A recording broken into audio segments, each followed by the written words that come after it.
ਇਹ ਗੱਲ ਬੀਤੇ ਸਮੇਂ 'ਚ ਵੀ ਉੱਠਦੀ ਰਹੀ ਆ ਕਿ ਜਿਹੜਾ ਚੋਣ ਮਨੋਰਥ ਪੱਤਰ ਹੈ ਉਹਨੂੰ ਲੀਗਲ ਡਾਕੂਮੈਂਟ ਬਣਾ ਲਿਆ ਜਾਵੇ ਤਾਂ ਜੋ ਜਿਹੜੀ ਵੀ ਧਿਰ ਵਾਅਦੇ ਕਰਦੀ ਆ ਉਹ ਝੂਠੇ ਵਾਅਦੇ ਨਾ ਕਰੇ ਤੇ ਲੋਕਾਂ ਨੂੰ ਉਹੀ ਗੱਲਾਂ ਕਹਿਣ ਜਿਹੜੀਆਂ ਉਹ ਕਰ ਸਕਦੇ ਨੇ। ਚੋਣਾਂ ਸਾਡੇ ਦੇਸ਼ ਦੇ ਵਿੱਚ ਵਿਆਹ ਵਾਂਗ ਆਈਆਂ ਹੀ ਰਹਿੰਦੀਆਂ ਨੇ। ਜਿਹੜੇ ਮੇਲੇ ਨੇ ਇਹ ਚੋਣਾਂ ਦੇ ਲੱਗਦੇ ਹੀ ਰਹਿੰਦੇ ਨੇ, ਚਾਹੇ ਪੰਚਾਇਤ ਦੀਆਂ ਹੋਣ, ਚਾਹੇ ਲੋਕਲ ਬਾਡੀਜ਼ ਦੀਆਂ ਹੋਣ, ਨਗਰ ਨਿਗਮ ਦੀਆਂ ਹੋਣ, ਵਿਧਾਨ ਸਭਾ ਦੀਆਂ ਹੋਣ, ਲੋਕ ਸਭਾ ਦੀਆਂ ਹੋਣ, ਰਾਜ ਸਭਾ ਦੀਆਂ ਹੋਣ ਜਾਂ ਰਾਸ਼ਟਰਪਤੀ ਦੀਆਂ ਹੋਣ। ਜਿਹੜੇ ਫਾਲਤੂ ਦੇ ਖਰਚੇ ਨੇ ਉਹ ਬੰਦ ਹੋਣੇ ਚਾਹੀਦੇ ਨੇ। ਪਰ ਕੀ ਉਹ ਸਿਰਫ ਆਮ ਲੋਕਾਂ ਨੂੰ ਦਿੱਤੇ ਜਾਣ ਵਾਲੀ ਜਿਹੜੀ ਖਰਚੇ ਨੇ ਉਹੀ ਰੇਵੜੀ ਕਲਚਰ 'ਚ ਆਉਂਦੇ ਨੇ? RBI ਨੇ ਇੱਕ ਸਰਵੇ ਕਰਕੇ ਦੱਸਿਆ ਕਿ ਭਾਰਤ ਦੇ 9-10 ਸਟੇਟ ਜਿਹੜੇ ਨੇ ਉਹਨਾਂ ਦੀ ਹਾਲਤ ਜਿਹੜੀ ਆ, ਆਰਥਿਕ ਹਾਲਤ ਜਿਹੜੀ ਆ ਉਹ ਬਹੁਤ ਖਰਾਬ ਆ। ਉੱਥੇ RBI ਨੇ ਇਹ ਵੀ ਕਿਹਾ ਕਿ ਇਹ ਜਿਹੜੇ ਸਟੇਟ ਨੇ ਇਹਨਾਂ ਦੀ ਹਾਲਤ ਆਉਣ ਵਾਲੇ ਸਮਿਆਂ ਦੇ ਵਿੱਚ ਸ਼੍ਰੀਲੰਕਾ ਵਰਗੀ ਹੋ ਸਕਦੀ ਹੈ। ਪਟਵਾਰੀਆਂ ਨੂੰ ਲੈ ਲਈਏ, ਡਾਕਟਰਾਂ ਨੂੰ ਲੈ ਲਈਏ, ਅਧਿਆਪਕਾਂ ਨੂੰ ਲੈ ਲਈਏ, ਕੱਚੇ ਅਧਿਆਪਕਾਂ ਨੂੰ ਲੈ ਲਈਏ, ਸਫਾਈ ਕਰਮਚਾਰੀਆਂ ਨੂੰ ਲੈ ਲਈਏ, ਹਰ ਡਿਪਾਰਟਮੈਂਟ, ਹਰ ਵਿਭਾਗ ਦੇ ਲੋਕ ਜਿਹੜੇ ਨੇ ਕੋਈ ਪੱਕੇ ਹੋਣ ਦੀ ਉਡੀਕ ਕਰ ਰਿਹਾ ਹੈ, ਕੋਈ ਨਵੀਂ ਭਰਤੀ ਦੀ ਉਡੀਕ ਕਰ ਰਿਹਾ, ਕੋਈ ਧਰਨੇ ਪ੍ਰਦਰਸ਼ਨ ਲਾ ਰਿਹਾ। ਜੇਕਰ ਬੀਤੀਆਂ ਸਰਕਾਰਾਂ ਨੇ ਚੰਗੇ ਕੰਮ ਕੀਤੇ ਹੁੰਦੇ ਤੇ ਅਕਾਲੀ ਦਲ ਦੇ ਹਾਲਾਤ 3 ਵਾਲੇ ਤੇ ਕਾਂਗਰਸ ਦੇ ਹਾਲਾਤ 17 ਵਾਲੇ ਨਾ ਹੁੰਦੇ। ਇਸ ਗੱਲ ਨੂੰ ਜ਼ਮੀਨੀ ਲਹਿਜੇ 'ਚ ਦੇਖੀਏ ਤੇ ਇੱਕ ਪਟਵਾਰੀ ਕੋਲ ਆਲਰੇਡੀ ਇੱਕ ਤੋਂ ਵੱਧ ਸਰਕਲ ਨੇ ਤੇ ਫਿਰ ਪਟਵਾਰੀਆਂ ਦੀ ਗਿਣਤੀ ਕਿਉਂ ਕਢਾਈ ਜਾ ਰਹੀ? ਬੀਤੇ ਸਮੇਂ ਦੇ ਵਿੱਚ ਪੰਜਾਬ ਦੇ ਵਿੱਚ 4716 ਦੇ ਕਰੀਬ ਪਟਵਾਰੀ ਹੋਇਆ ਕਰਦੇ ਸੀ ਤੇ ਉਹਨਾਂ ਦੀ ਜਿਹੜੀਆਂ ਪੋਸਟਾਂ ਆ ਉਹਨਾਂ ਨੂੰ ਰੀਸਟਰਕਚਰ ਕਰਕੇ, ਪੁਨਰ ਗਠਨ ਕਰਕੇ ਤੇ ਹੁਣ ਜਿਹੜੀ ਗਵਰਨਰ ਸਾਹਿਬ ਨੂੰ ਮਨਜ਼ੂਰੀ ਲਈ ਭੇਜਿਆ ਨੋਟੀਫਿਕੇਸ਼ਨ ਕਿ 3660 ਪੋਸਟਾਂ ਕਰ ਦਿੱਤੀਆਂ ਜਾਣ। ਇਹਦੇ ਬਾਰੇ ਦੇ ਵਿੱਚ ਬਹੁਤ ਸਾਰੇ ਵਿਰੋਧਾਭਾਸ ਵੀ ਨੇ ਕਿ ਉੱਥੇ ਇੰਟਰਨੈਸ਼ਨਲ ਮੀਡੀਆ ਕੰਮ ਨਹੀਂ ਕਰਦਾ ਤੇ ਉੱਥੇ ਅੰਦਰਲੇ ਹਾਲਾਤ ਜਿਹੜੇ ਨੇ ਉਹ ਸਾਹਮਣੇ ਨਹੀਂ ਆਉਂਦੇ। ਪਰ ਫਿਰ ਵੀ ਚੀਨ ਆਪਣੇ ਆਪ ਦੇ ਵਿੱਚ ਇੱਕ ਵੱਡੀ ਪਾਵਰ ਬਣ ਕੇ ਜਿਹੜੀ ਆ ਉਹ ਜ਼ਰੂਰ ਉੱਭਰਿਆ। ਚੀਨ ਦੀ ਨੀਤੀ ਦੇ ਵਿੱਚ ਥੋੜਾ ਜਿਹਾ ਹਾਲੇ ਤੱਕ ਵੀ ਉਹ ਜਿਹੜਾ ਪਿਛਲੇ ਸਮੇਂ ਵਾਲਾ ਕਬਜ਼ੇ ਵਾਲਾ ਜਿਹੜਾ ਰੁਝਾਨ ਆ ਉਹ ਦੇਖਣ ਨੂੰ ਮਿਲਦਾ ਹੈ। ਚਾਹੇ ਉਹ ਪੰਜਾਬ, ਭਾਰਤ ਦੇ ਵਿੱਚ ਅਰੁਣਾਚਲ ਹੋਵੇ, ਚਾਹੇ ਲੇਹ ਲੱਦਾਖ ਵਾਲਾ ਪਾਸਾ ਹੋਵੇ, ਵੱਖ-ਵੱਖ ਬਿਜਲੀ ਦੇ ਸਮਾਨ ਦੇ ਵਿੱਚ ਵਰਤੀਆਂ ਜਾਣ ਵਾਲੀਆਂ ਚਿੱਪ ਨੇ, ਚਾਹੇ ਉਹ ਕਾਰਾਂ ਦੀਆਂ ਨੇ, ਚਾਹੇ ਉਹ ਹੋਰ ਇਲੈਕਟ੍ਰੋਨਿਕ ਉਪਕਰਨ ਦੀਆਂ ਨੇ, ਉਹ ਅੱਧੀਆਂ ਤੋਂ ਵੱਧ ਤਾਈਵਾਨ ਤੋਂ ਬਣ ਕੇ ਆਉਂਦੀਆਂ ਨੇ। ਜੇਕਰ ਇੱਥੇ ਕੋਈ ਇਸ ਖਿੱਤੇ ਦੇ ਵਿੱਚ ਕੋਈ ਸਮੱਸਿਆ ਆਉਂਦੀ ਹੈ ਤੇ ਮਹਿੰਗਾਈ ਵੀ ਹੋਰ ਵਧੇਗੀ ਤੇ ਸਾਰੀ ਦੁਨੀਆ ਦੇ ਵਿੱਚ ਜਿਹੜੀ ਪ੍ਰੋਡਕਸ਼ਨ ਲਾਈਨ ਆ ਉਹਦੇ ਵਿੱਚ ਵੀ ਬਹੁਤ ਸਾਰੀਆਂ ਸਮੱਸਿਆਵਾਂ ਆ ਸਕਦੀਆਂ ਨੇ। ਬਹੁਤ ਸਾਰੇ ਜਿਹੜੇ ਮਾਹਰ ਨੇ ਵਿਸ਼ੇ ਦੇ ਉਹ ਇਹੀ ਦੱਸਦੇ ਨੇ ਕਿ ਚੀਨ ਦੀਆਂ ਜਿਹੜੀਆਂ ਬਿਜ਼ਨਸ ਕਰਨ ਦੀਆਂ ਨੀਤੀਆਂ ਨੇ ਬਹੁਤੇ ਛੋਟੇ ਮੁਲਕਾਂ ਨਾਲ ਉਹ ਚੰਗੀਆਂ ਨਹੀਂ ਹੈਗੀਆਂ।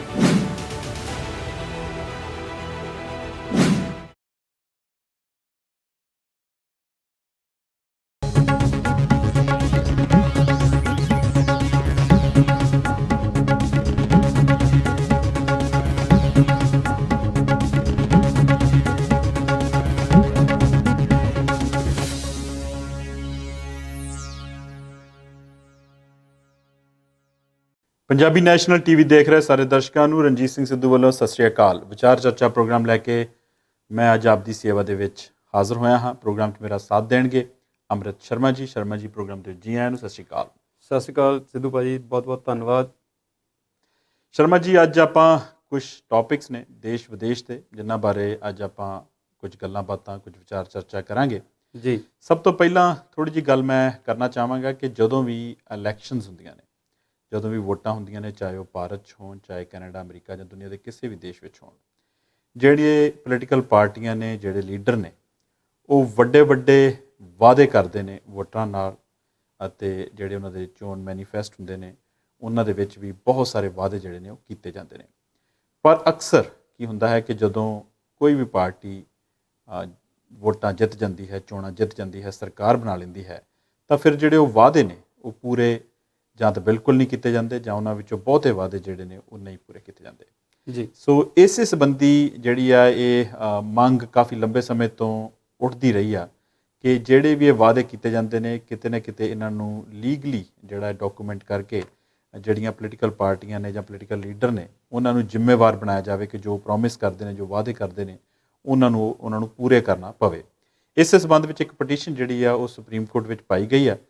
ਅਸੀਂ ਜਿਹੜੀ ਅੱਜ ਦੀ ਗੱਲਬਾਤ ਹੈ ਇਹਦੇ ਵਿੱਚ ਕੁਝ ਆਪਣੇ ਵਿਚਾਰ ਰੱਖਾਂਗੇ ਤੇ ਕੁਝ ਦਰਸ਼ਕਾਂ ਨੂੰ ਇਹਦੇ ਬਾਰੇ ਜਾਣਕਾਰੀ ਦੇਣਾ ਚਾਹਾਂਗੇ। ਜੀ ਬਿਲਕੁਲ, ਤੁਸੀਂ ਠੀਕ ਦੱਸਿਆ ਜੀ ਕਿ ਲੀਡਰਾਂ ਦੇ ਜਿਹੜੇ ਵਾਅਦੇ ਆ ਉਹ ਵਫਾ ਨਹੀਂ ਹੁੰਦੇ, ਜਾਂ ਇੰਜ ਕਹਿ ਲਓ ਕਿ ਜਦੋਂ ਵਾਅਦੇ ਉਹ ਕਰ ਲੈਂਦੇ ਨੇ ਤੇ ਵੋਟਾਂ ਜਦੋਂ ਉਹਨਾਂ ਨੂੰ ਮਿਲ ਜਾਂਦੀਆਂ ਨੇ ਫਿਰ ਉਹ ਵਾਅਦੇ ਜਿਹੜੇ ਨੇ ਉਹ ਭੁੱਲ ਜਾਂਦੇ ਨੇ। ਇਹ ਗੱਲ ਬਿਲਕੁਲ ਤੁਹਾਡੀ ਜਿਹੜੀ ਆ ਉਹ ਦਰੁਸਤ ਹੈ। ਜੇਕਰ ਅਸੀਂ ਅੱਜ ਦੇ ਇਸ ਮੁੱਦੇ ਦੀ ਗੱਲ ਕਰੀਏ ਤੇ ਅਸ਼ਵਨੀ ਉਪਾਧਿਆਏ BJP ਦੇ ਲੀਡਰ ਵੀ ਨੇ ਤੇ ਸੁਪਰੀਮ ਕੋਰਟ ਦੇ ਸੀਨੀਅਰ ਵਕੀਲ ਵੀ ਨੇ, ਉਹਨਾਂ ਨੇ ਇੱਕ ਪਟੀਸ਼ਨ ਜਿਹੜੀ ਆ ਉਹ ਸੁਪਰੀਮ ਕੋਰਟ 'ਚ ਪਾਈ ਆ ਜਿਹਦੇ 'ਚ ਉਹਨਾਂ ਨੇ ਇਹ ਕਿਹਾ ਕਿ ਜਿਹੜਾ ਰੇਵੜੀ ਕਲਚਰ ਆ, ਜਿਹੜੀਆਂ ਮੁਫਤ ਦੀਆਂ ਚੀਜ਼ਾਂ ਵੰਡਣ ਦੀ ਜਿਹੜੀ ਗੱਲ ਆ, ਉਹਦੇ ਉੱਤੇ ਥੋੜ੍ਹਾ ਜਿਹਾ ਉਹਨਾਂ ਨੇ ਇੱਕ ਤਫਸੀਲ ਮੰਗੀ ਹੈ ਸੁਪਰੀਮ ਕੋਰਟ ਤੋਂ। ਉਹਨੇ ਮੰਗ ਕੀਤੀ ਹੈ ਕਿ ਰੇਵੜੀ ਕਲਚਰ ਬੰਦ ਹੋਵੇ। ਉਹਨਾਂ ਦੇ ਕਹਿਣ ਮੁਤਾਬਕ ਜਿਹੜਾ ਹੈਗਾ ਆ ਚੋਣ ਮੈਨੀਫੈਸਟੋ, ਜਿਹਨੂੰ ਅਸੀਂ ਇਲੈਕਸ਼ਨ ਮੈਨੀਫੈਸਟੋ ਜਾਂ ਚੋਣ ਮਨੋਰਥ ਪੱਤਰ ਕਹਿੰਦੇ ਹਾਂ, ਕਿ ਜਿਹੜੀ ਵੀ ਸਿਆਸੀ ਧਿਰ ਸੱਤਾ ਦੇ ਵਿੱਚ ਆਉਣਾ ਚਾਹੁੰਦੀ ਆ, ਚੋਣਾਂ ਲੜਨ ਦਾ ਤਹਈਆ ਕਰਦੀ ਆ, ਆਪਣੇ ਉਮੀਦਵਾਰ ਚੋਣਾਂ 'ਚ ਉਤਾਰਦੀ ਆ, ਉਹ ਇੱਕ ਚੋਣ ਮਨੋਰਥ ਪੱਤਰ ਲਿਖ ਕੇ ਜਾਰੀ ਕਰਦੀ ਆ। ਆਮ ਤੌਰ 'ਤੇ ਵੱਡਾ ਸਮਾਗਮ ਕੀਤਾ ਜਾਂਦਾ ਚੋਣਾਂ ਦੇ ਦੌਰਾਨ ਉਸ ਚੋਣ ਮਨੋਰਥ ਪੱਤਰ ਨੂੰ ਜਾਰੀ ਕਰਦੇ ਸਮੇਂ। ਤੇ ਇਹ ਗੱਲ ਬੀਤੇ ਸਮੇਂ 'ਚ ਵੀ ਉੱਠਦੀ ਰਹੀ ਆ ਕਿ ਜਿਹੜਾ ਚੋਣ ਮਨੋਰਥ ਪੱਤਰ ਹੈ ਉਹਨੂੰ ਲੀਗਲ ਡਾਕੂਮੈਂਟ ਬਣਾ ਲਿਆ ਜਾਵੇ, ਤਾਂ ਜੋ ਜਿਹੜੀ ਵੀ ਧਿਰ ਵਾਅਦੇ ਕਰਦੀ ਆ ਉਹ ਝੂਠੇ ਵਾਅਦੇ ਨਾ ਕਰੇ ਤੇ ਲੋਕਾਂ ਨੂੰ ਉਹ ਉਹੀ ਗੱਲਾਂ ਕਹਿਣ ਜਿਹੜੀਆਂ ਉਹ ਕਰ ਸਕਦੇ ਨੇ। ਜਿੱਦਾਂ ਅਸੀਂ ਪੱਛਮੀ ਮੁਲਕਾਂ ਦੀ ਜਾਂ ਵੱਡੇ ਵੱਡੇ ਮੁਲਕਾਂ ਦੀ ਗੱਲ ਕਰਦੇ ਹਾਂ, ਉੱਥੇ ਔਨ ਟੇਬਲ ਦੋਨਾਂ ਹੀ ਪਾਰਟੀਆਂ ਦੇ ਲੋਕ ਜਾਂ ਲੀਡਰ ਜਿਹੜੇ ਨੇ ਉਹ ਡਿਬੇਟ ਕਰਦੇ ਨੇ ਤੇ ਆਪਣੀ ਆਪਣੀ ਜਿਹੜੀ ਨੀਤੀ ਆ ਉਹ ਸਪਸ਼ਟ ਤੌਰ ਦੇ ਵਿੱਚ ਸਾਹਮਣੇ ਰੱਖਦੇ ਨੇ ਜੀ। ਤੇ ਇੱਥੇ ਉਹਨਾਂ ਨੇ ਇਸ ਗੱਲ ਦੀ ਮੰਗ ਕੀਤੀ ਆ। ਹੈਰਾਨੀ ਦੀ ਗੱਲ ਇਹ ਆ ਕਿ ਇਹ ਮੰਗ ਜਿਹੜੀ ਆ ਇੱਕ ਬੀਜੇਪੀ ਦੇ ਲੀਡਰ ਵੱਲੋਂ ਕੀਤੀ ਗਈ ਹੈ। ਬੇਸ਼ੱਕ ਉਹ ਸੁਪਰੀਮ ਕੋਰਟ ਦੇ ਵੱਡੇ ਵਕੀਲ ਨੇ, ਪਰ ਕੀ ਉਹ ਇਹ ਦੱਸਣਾ ਚਾਹਣਗੇ ਪਹਿਲਾਂ ਕਿ ਬੀਜੇਪੀ ਇਸ ਗੱਲ ਦਾ ਤਹਈਆ ਕਰਦੀ ਆ ਕਿ ਉਹ ਅਜਿਹਾ ਭਵਿੱਖ ਦੇ ਵਿੱਚ ਨਹੀਂ ਕਰੇਗੀ, ਜਾਂ ਉਹਨਾਂ ਨੇ ਪੂਰਬ ਦੇ ਵਿੱਚ ਜਾਂ ਪਾਸਟ ਦੇ ਵਿੱਚ ਇਹ ਸਾਰਾ ਕੁਝ ਨਹੀਂ ਕੀਤਾ? ਅਸੀਂ ਜਾਣਦੇ ਹਾਂ ਹਿਮਾਚਲ ਪ੍ਰਦੇਸ਼ ਦੇ ਵਿੱਚ ਆਉਣ ਵਾਲੇ ਸਮੇਂ 'ਚ ਇਲੈਕਸ਼ਨ ਨੇ ਤੇ ਗੁਜਰਾਤ ਦੇ ਵਿੱਚ ਵੀ ਆਉਣ ਵਾਲੇ ਸਮੇਂ 'ਚ ਇਲੈਕਸ਼ਨ ਨੇ, ਤੇ ਹਿਮਾਚਲ ਦੇ ਵਿੱਚ ਉਹਨਾਂ ਦਾ ਜਿਹੜਾ ਮੁੱਖ ਵਿਰੋਧੀ ਧਿਰ ਆ ਉਹ ਕਾਂਗਰਸ ਨਾਲ ਹੀ ਹੋਣ ਵਾਲਾ ਹੈ। ਹਾਲਾਂਕਿ ਹੁਣ ਤੱਕ ਦੀਆਂ ਸਰਗਰਮੀਆਂ ਤੋਂ ਲੱਗਦਾ ਹੈ ਕਿ ਉੱਥੇ ਆਮ ਆਦਮੀ ਪਾਰਟੀ ਵੀ ਵੱਡਾ ਰੋਲ ਨਿਭਾਵੇਗੀ।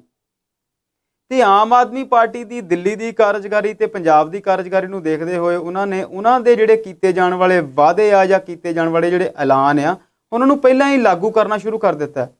ਦਰਸ਼ਕ ਇਹ ਵੀ ਕਹਿ ਸਕਦੇ ਨੇ ਕਿ ਲਾਗੂ ਤੇ ਕਰਨੇ ਚਾਹੀਦੇ ਨੇ, ਵਾਅਦੇ ਨਹੀਂ ਕਰਨੇ ਚਾਹੀਦੇ, ਗੱਲ ਠੀਕ ਹੈ। ਪਰ ਹੁਣ ਉਹਦੇ ਵਿੱਚ ਜਿਹੜੀ PIL ਪਬਲਿਕ ਇੰਟਰਸਟ ਲਿਟੀਗੇਸ਼ਨ, ਜਿਹਨੂੰ ਅਸੀਂ ਜਨਹਿਤ ਜਾਚਕਾ ਜਾਂ ਲੋਕਾਂ ਦੇ ਹਿੱਤ ਵਿੱਚ ਪਾਈ ਗਈ ਪਟੀਸ਼ਨ ਆਖਦੇ ਹਾਂ, ਉਹਦੇ ਤੇ 26 ਜੁਲਾਈ ਨੂੰ ਸੁਣਵਾਈ ਹੋਈ ਸੀ। ਮਾਣਯੋਗ ਸੁਪਰੀਮ ਕੋਰਟ ਦੇ ਜਿਹੜੇ ਚੀਫ ਜਸਟਿਸ NV ਰਮੰਨਾ ਨੇ, ਜਸਟਿਸ ਹਿਮਾ ਕੋਹਲੀ ਤੇ ਜਸਟਿਸ AS ਬੋਪੰਨਾ ਦਾ ਜਿਹੜਾ ਇੱਕ ਬੈਂਚ ਆ ਉਹ ਇਸ ਕੇਸ ਦੀ ਸੁਣਵਾਈ ਕਰ ਰਿਹਾ।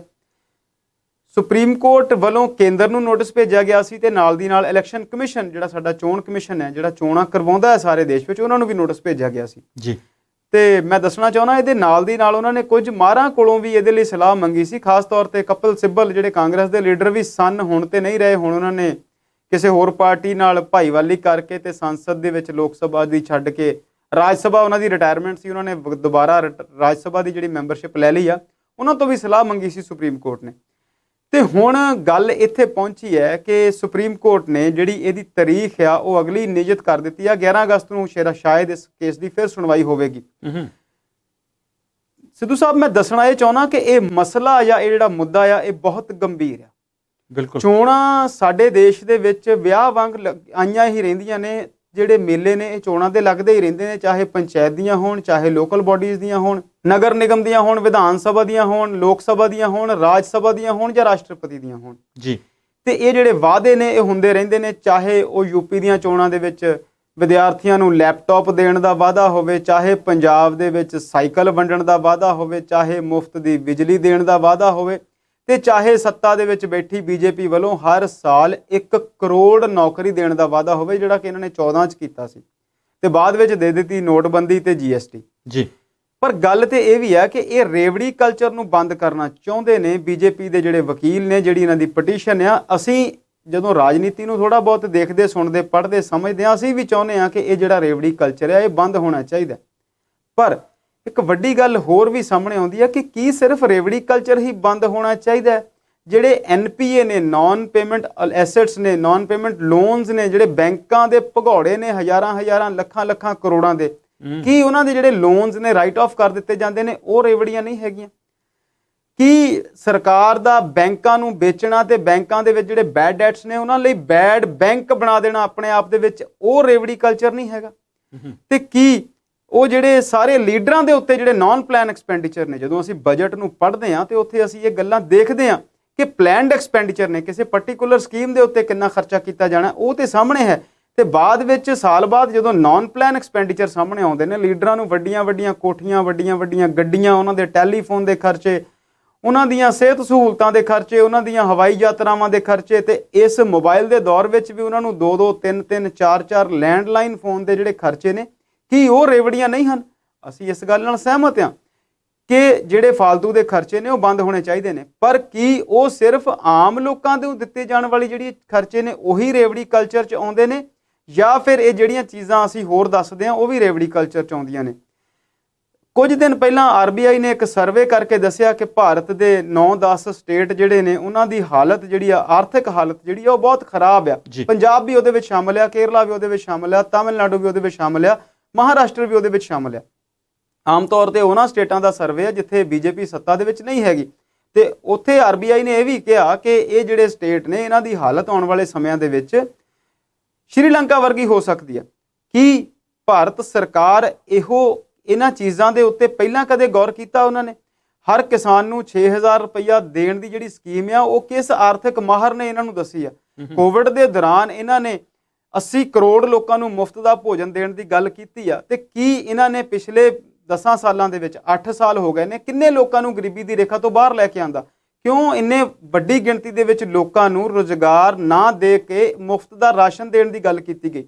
ਦੇਖਣ ਨੂੰ ਸੁਣਨ ਨੂੰ ਇਹ ਪਟੀਸ਼ਨ ਬਹੁਤ ਚੰਗੀ ਲੱਗਦੀ ਆ, ਪਰ ਜੇ ਮੈਂ ਅਸ਼ਵਨੀ ਉਪਾਧਿਆਏ ਜਿਨ੍ਹਾਂ ਨੇ ਇਹ ਪਟੀਸ਼ਨ ਪਾਈ ਆ ਉਹਨਾਂ ਦੀ ਗੱਲ ਕਰਾਂ, ਤੇ ਇਸ ਤੋਂ ਬਿਨਾਂ ਉਹ ਯੂਨੀਫਾਰਮ ਸਿਵਲ ਕੋਡ ਦੀ ਲੜਾਈ ਵੀ ਸੁਪਰੀਮ ਕੋਰਟ 'ਚ ਲੜ ਰਹੇ ਨੇ, ਜਿਹਦੇ ਅਧੀਨ ਇਹ ਸਾਰੇ ਭਾਰਤ ਵਿੱਚ ਇੱਕੋ ਜਿਹੇ ਲਾਅ ਬਣਾਉਣ ਦੀ ਗੱਲ ਕਰਦੇ ਨੇ। ਸ਼੍ਰੀਨਗਰ ਵਾਲਾ ਮਸਲਾ ਇਹਨਾਂ ਨੇ ਹੱਲ ਕਰ ਲਿਆ, ਪਰ ਹਾਲੇ 7 ਸਟੇਟਸ ਜਿਹੜੀਆਂ 7 ਸਿਸਟਰ ਸਟੇਟਸ ਨੇ, ਉੱਥੇ ਬਹੁਤ ਸਾਰੀਆਂ ਸਟੇਟਾਂ ਦੇ ਵਿੱਚ ਇਹੋ ਜਿਹੇ ਬਹੁਤ ਕਾਨੂੰਨ ਚੱਲ ਰਹੇ ਨੇ। ਇਹਦੇ ਨਾਲ ਦੀ ਨਾਲ ਇਹ ਯੂਨੀਫਾਰਮ ਡਰੈਸ ਦਾ ਵੀ ਇੱਕ ਮਸਲਾ ਲੈ ਕੇ ਸੁਪਰੀਮ ਕੋਰਟ 'ਚ ਬੈਠੇ ਹੋਏ ਹਨ, ਜਿਹਦੇ ਨਾਲ ਕਰਨਾਟਕਾ ਦੇ ਵਿੱਚ ਹਿਜਾਬ ਵਾਲਾ ਜਿਹੜਾ ਮਸਲਾ ਆ ਉਹਨੂੰ ਵੀ ਲੈ ਕੇ ਇਹ ਚਰਚਾ 'ਚ ਰਹਿੰਦੇ ਨੇ ਅਸ਼ਵਨੀ ਉਪਾਧਿਆਏ ਜੀ।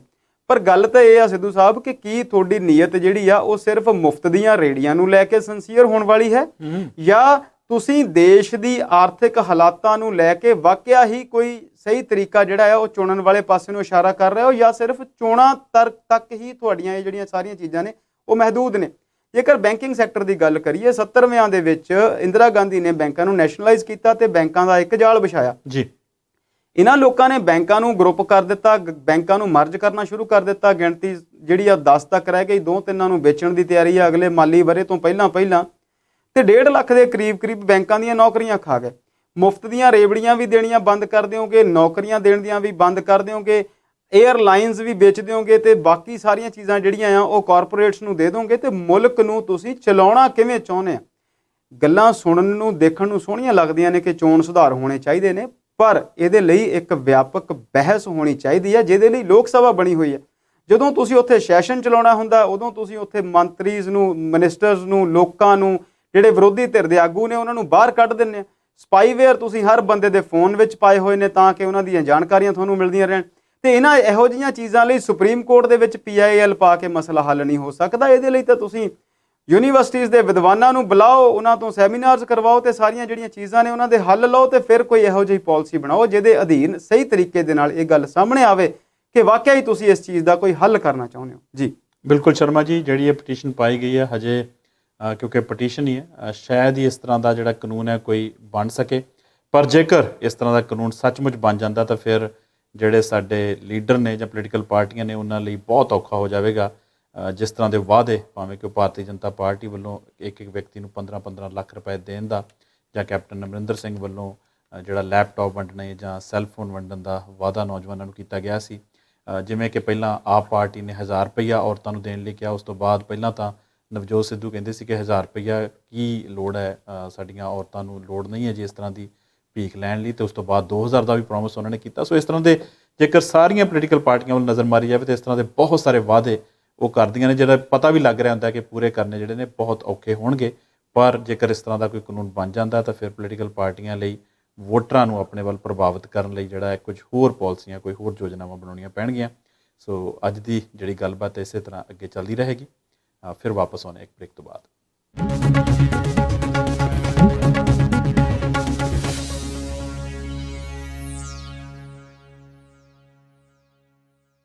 ਪੰਜਾਬੀ ਨੈਸ਼ਨਲ TV ਤੇ ਇਸ ਸਮੇਂ ਤੁਸੀਂ ਦੇਖ ਰਹੇ ਹੋ ਵਿਚਾਰ ਚਰਚਾ ਪ੍ਰੋਗਰਾਮ ਦੇ ਵਿੱਚ ਸ਼ਰਮਾ ਜੀ ਹੁਣ ਆਪਾਂ ਗੱਲਬਾਤ ਕਰਾਂਗੇ ਥੋੜੀ ਜਿਹੀ ਬੇਰੁਜ਼ਗਾਰੀ ਦੀ। ਬੇਰੁਜ਼ਗਾਰੀ ਭਾਵੇਂ ਕਿ ਸਾਰੀ ਦੁਨੀਆ ਭਰ ਦੇ ਵਿੱਚ ਹੈ, ਪਰ ਇਸ ਸਮੇਂ ਭਾਰਤ ਦੇ ਵਿੱਚ, ਪੰਜਾਬ ਦੇ ਵਿੱਚ ਇਹ ਸਮੱਸਿਆ ਜਿਹੜੀ ਹੈ ਬਹੁਤ ਵੱਡੀ ਬਣੀ ਹੋਈ ਹੈ ਜੀ। ਜੀ ਜੇਕਰ ਆਪਾਂ ਪਿਛਲੇ ਸਮੇਂ ਦੇ ਉੱਤੇ ਨਜ਼ਰ ਮਾਰੀਏ ਤਾਂ ਹਜ਼ਾਰਾਂ ਹੀ ਨੌਜਵਾਨ ਜਿਹੜੇ ਨੇ ਉਹ ਕਿਸੇ ਨਾ ਕਿਸੇ ਸਰਕਾਰ ਦੇ ਅੱਗੇ, ਭਾਵੇਂ ਉਹ ਅਕਾਲੀ ਦਲ ਦੀ ਸਰਕਾਰ ਹੋਵੇ, ਚਾਹੇ ਉਹ ਕਾਂਗਰਸ ਦੀ ਸਰਕਾਰ ਹੋਵੇ, ਚਾਹੇ ਹੁਣ ਨਵੀਂ ਬਣੀ ਆਪ ਦੀ ਸਰਕਾਰ ਹੋਵੇ, ਉਹਨਾਂ ਅੱਗੇ ਜਿਹੜਾ ਹੈ ਧਰਨੇ ਮੁਜ਼ਾਹਰੇ ਕਰਦੇ ਨੇ, ਪਾਣੀਆਂ ਦੀਆਂ ਟੈਂਕੀਆਂ ਤੇ ਵੀ ਚੜ੍ਹ ਜਾਂਦੇ ਨੇ ਜੌਬਸ ਵਾਸਤੇ ਕਿ ਸਾਨੂੰ ਜਿਹੜੀਆਂ ਨੇ ਜੌਬਸ ਦਿੱਤੀਆਂ ਜਾਣ, ਨੌਕਰੀਆਂ ਦਿੱਤੀਆਂ ਜਾਣ। ਜਿਹੜੇ ਕੱਚੇ ਨੇ ਉਹ ਪੱਕੀਆਂ ਜੌਬਾਂ ਮੰਗ ਰਹੇ ਨੇ, ਪਰ ਜਿਹੜੇ ਜਿਨ੍ਹਾਂ ਕੋਲ ਹੈ ਹੀ ਨਹੀਂ ਉਹ ਵੀ ਇਸ ਉਡੀਕ 'ਚ ਨੇ ਕਿ ਕੋਈ ਨਾ ਕੋਈ ਨੌਕਰੀਆਂ ਸਾਨੂੰ ਮਿਲ ਜੇ। ਸੋ ਜਦੋਂ ਵੀ ਨਵੀਆਂ ਸਰਕਾਰਾਂ ਬਣਦੀਆਂ ਨੇ ਇਹ ਵੀ ਵਾਅਦੇ ਕਰਦੀਆਂ ਨੇ ਕਿ ਬਹੁਤ ਸਾਰੀਆਂ ਜੌਬਸ ਜਿਹੜੀਆਂ ਨੇ ਨਵੀਆਂ ਕ੍ਰੀਏਟ ਕੀਤੀਆਂ ਜਾਣਗੀਆਂ, ਪਰ ਇੱਕ ਨੋਟੀਫਿਕੇਸ਼ਨ, ਇੱਕ ਅਜਿਹੀ ਖਬਰ ਆਈ ਹੈ ਜਿਸ ਦੇ ਵਿੱਚ ਪਤਾ ਲੱਗਾ ਕਿ ਪਟਵਾਰੀਆਂ ਦੀ ਗਿਣਤੀ ਜਿਹੜੀ ਹੈ ਉਹ ਪੰਜਾਬ ਦੇ ਵਿੱਚ ਘਟਾਈ ਜਾ ਰਹੀ ਹੈ। ਇਸ ਖਬਰ ਨੂੰ ਬਾਰੇ ਤੁਸੀਂ ਕੀ ਕਹਿਣਾ ਚਾਹੁੰਦੇ ਹੋ? ਸਿੱਧੂ ਸਾਹਿਬ, ਇਸ ਤੋਂ ਪਹਿਲਾਂ ਕਿ ਮੈਂ ਪਟਵਾਰੀਆਂ ਦੀ ਖਬਰ ਦੀ ਗੱਲ ਕਰਾਂ, ਤੁਸੀਂ ਗੱਲ ਕੀਤੀ ਬੇਰੁਜ਼ਗਾਰੀ ਦੀ, ਤੇ ਲੋਕ ਸਭਾ ਦੇ ਵਿੱਚ ਸੈਸ਼ਨ ਜਿਹੜਾ ਆ ਮਾਨਸੂਨ ਰੁੱਤ ਦਾ ਚੱਲ ਰਿਹਾ, ਤੇ ਉੱਥੇ ਇੱਕ ਸਵਾਲ ਦਾ ਜਵਾਬ ਦਿੰਦਿਆਂ ਸਾਡੇ ਇੱਕ ਕੈਬਨਿਟ ਮੰਤਰੀ ਨੇ, ਭਾਰਤ ਸਰਕਾਰ ਦੇ ਨੇ, ਦੱਸਿਆ ਕਿ ਬੀਤੇ ਸਾਲ ਦੇ ਵਿੱਚ ਉਹਨਾਂ ਕੋਲ 22 ਕਰੋੜ ਤੋਂ ਵੱਧ ਅਰਜ਼ੀਆਂ ਜਿਹੜੀਆਂ ਆ ਨੌਕਰੀਆਂ ਲਈ ਆਈਆਂ, ਤੇ ਜਿਹੜੀਆਂ ਉਹਦੇ ਬਦਲੇ 'ਚ ਉਹਨਾਂ ਨੇ ਨੌਕਰੀਆਂ ਦਿੱਤੀਆਂ ਉਹਨਾਂ ਦੀ ਗਿਣਤੀ ਲੱਖ ਦੇ ਕਰੀਬ ਹੈ। ਇਸ ਗੱਲ ਤੋਂ ਤੁਸੀਂ ਆਪ ਅੰਦਾਜ਼ਾ ਲਾ ਸਕਦੇ ਹੋ ਕਿ ਬੇਰੁਜ਼ਗਾਰੀ ਦੇ ਭਾਰਤ ਵਿੱਚ ਹਾਲਾਤ ਕੀ ਨੇ। ਅਸੀਂ ਹੁਣੇ ਗੱਲ ਜ਼ਿਕਰ ਕਰਦੇ ਹਟੇ ਹਾਂ ਕਿ ਬੈਂਕਿੰਗ ਸੈਕਟਰ ਦਾ ਇੰਨਾ ਬੁਰਾ ਹਾਲ ਹੈ ਕਿ 1.5 ਲੱਖ ਦੇ ਕਰੀਬ ਇਹਨਾਂ ਨੇ ਉਹਨਾਂ ਦੀਆਂ ਜਿਹੜੀਆਂ ਪੋਸਟਾਂ ਨੇ ਉਹ ਖਾ ਲਈਆਂ ਨੇ। ਤੁਸੀਂ ਗੱਲ ਕੀਤੀ ਪੰਜਾਬ ਦੀ, ਤੇ ਅਸੀਂ ਉਸ ਵਿਸ਼ੇ 'ਤੇ ਵਾਪਸ ਆਉਣ ਦੀ ਗੱਲ ਕਰੀਏ। ਆਮ ਆਦਮੀ ਪਾਰਟੀ ਦੀ ਸਰਕਾਰ ਬਣੀ ਹੈ, ਤੇ ਪਟਵਾਰੀਆਂ ਨੂੰ ਲੈ ਲਈਏ, ਡਾਕਟਰਾਂ ਨੂੰ ਲੈ ਲਈਏ, ਅਧਿਆਪਕਾਂ ਨੂੰ ਲੈ ਲਈਏ, ਕੱਚੇ ਅਧਿਆਪਕਾਂ ਨੂੰ ਲੈ ਲਈਏ, ਸਫਾਈ ਕਰਮਚਾਰੀਆਂ ਨੂੰ ਲੈ ਲਈਏ, ਹਰ ਡਿਪਾਰਟਮੈਂਟ, ਹਰ ਵਿਭਾਗ ਦੇ ਲੋਕ ਜਿਹੜੇ ਨੇ, ਕੋਈ ਪੱਕੇ ਹੋਣ ਦੀ ਉਡੀਕ ਕਰ ਰਿਹਾ ਹੈ, ਕੋਈ ਨਵੀਂ ਭਰਤੀ ਦੀ ਉਡੀਕ ਕਰ ਰਿਹਾ, ਕੋਈ ਧਰਨੇ ਪ੍ਰਦਰਸ਼ਨ ਲਾ ਰਿਹਾ। ਇਹ ਗੱਲ ਬਿਲਕੁਲ ਸਾਫ਼ ਹੈ, ਤੇ ਅਸੀਂ ਇਹ ਗੱਲਾਂ ਕਹਿ ਕੇ ਉਹ ਸਾਨੂੰ ਪੱਕ ਗਈਆਂ ਨੇ ਕਿ ਪਿਛਲੀਆਂ ਸਰਕਾਰਾਂ ਨੇ ਦਰੁਸਤ ਕੰਮ ਸੀ ਜਿਹੜਾ ਉਹ ਨਹੀਂ ਕੀਤੇ। ਬੇਸ਼ੱਕ ਉਹ ਕਹਿਣ ਜੋ ਮਰਜ਼ੀ, ਕੋਸ਼ਿਸ਼ ਉਹਨਾਂ ਨੇ ਕੀਤੀ ਹੋਵੇਗੀ, ਨਹੀਂ ਕੀਤੀ ਹੋਵੇਗੀ, ਅਸੀਂ ਉਸ ਪਾਸੇ ਵੀ ਨਹੀਂ ਜਾਂਦੇ। ਇਹ ਗੱਲ ਪੱਕੀ ਹੈ ਕਿ ਜੇਕਰ ਬੀਤੀਆਂ ਸਰਕਾਰਾਂ ਨੇ ਚੰਗੇ ਕੰਮ ਕੀਤੇ ਹੁੰਦੇ ਤੇ ਅਕਾਲੀ ਦਲ ਦੇ ਹਾਲਾਤ 3 ਵਾਲੇ ਤੇ ਕਾਂਗਰਸ ਦੇ ਹਾਲਾਤ 17 ਵਾਲੇ ਨਾ ਹੁੰਦੇ, 117 ਤੋਂ ਸ਼ਾਇਦ ਇੱਕ ਅੱਧੀ ਗਿਣਤੀ ਕਿਤੇ ਘਟਦੀ ਵੱਧਦੀ ਹੋਵੇ। ਗੱਲ ਪਟਵਾਰੀਆਂ ਦੀ ਕਰੀਏ ਤੇ ਅਸੀਂ ਪੰਜਾਬ ਦੇ ਵਿੱਚ ਇਹਨਾਂ ਪਟਵਾਰੀਆਂ ਦੀ ਜਾਂ ਇਸ ਮਹਿਕਮੇ ਮਾਲ ਦੀ ਜਿਹੜੀ ਮਹੱਤਤਾ ਆ, ਮਹੱਤਵਪੂਰਨ ਕਿੰਨੇ ਨੇ, ਇਸ ਗੱਲ ਤੋਂ ਅਸੀਂ ਜਾਣਦੇ ਹਾਂ ਕਿ ਚੁਟਕਲੇ ਬਣੇ ਹੋਏ ਨੇ ਕਿ ਕੋਈ ਪੰਜਾਬ ਦਾ ਬਸ਼ਿੰਦਾ ਐਸਾ ਨਹੀਂ ਜਿਹਦਾ ਪਟਵਾਰੀ ਨਾਲ ਵਾਹ ਨਾ ਪਵੇ।